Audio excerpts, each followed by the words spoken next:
there's one bit of information I just got. I guess it's vaguely on the subject of government spending or giving money to people, including, in this case, January 6th rioters. I guess Donald Trump just did an interview, the president just did an interview on Newsmax where he was asked about the possibility of reparations for people involved with January 6th. Listen.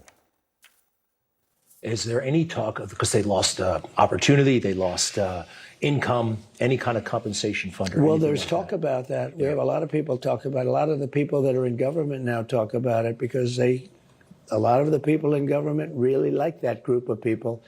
They were patriots as far as I was concerned. I talk about them a lot. They were treated very unfairly. Van, there's a lot of talk about that. Patriots.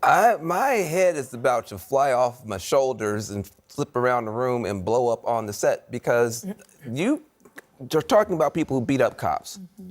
My father was a cop in the military. My favorite uncle, Milton, just retired from Memphis City Police Force. I'm a law enforcement kid. I can put up with a lot of stuff. Beating up cops is not one of them, period. And so you're now saying that these are patriots who deserve reparations. The cops that got beat up might deserve reparations. The lawmakers who got scared half to death might deserve reparations. I don't know, African Americans have been mistreated for 400 years, might at least get a study on reparations. But this is an insult to anybody who believes in law and order in this country. I want to talk to the black folks who voted for Donald Trump and they were mad because Kamala Harris said she wouldn't do reparations or Joe Biden said, this is your president.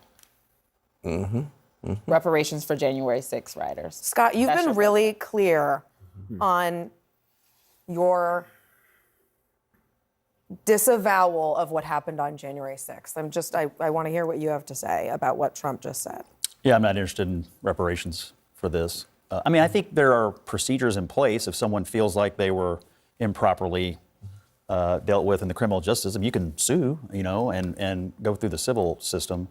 But I don't think this is a policy that should be pursued. I mean, look, the truth is, a lot of these people, and some committed violent acts and some didn't, but they all got pardoned. So they all already got something very valuable. Right. Freedom. I don't know who's really asking for this. I think it was Greg Kelly. I don't think Republicans, John, on Capitol Hill want to focus on this. I mean, you Ashley raised some good points about the cost of living. You raised good points about access to affordable housing, what goods have gone down, what goods have not gone down. We have a housing shortage. That is something I think the administration could really, really focus on, particularly for younger people. We can focus a little bit more on working with businesses, manufacturers to figure out how do you lower costs writ large. Maybe you incentivize them through some type of tax mechanisms. These are the things we should be focused on, John. I'm not necessarily certain that this is it. I'm not sure any of those words were in the answer that Donald Trump, the president of the United States, gave Greg Kelly right there. Well, I just gave him a silver it was a very platter. Trumpian answer, I should say. He said, well, there's talk about it. There's talk about it. A lot of people in the government I didn't hear now. a commitment to it.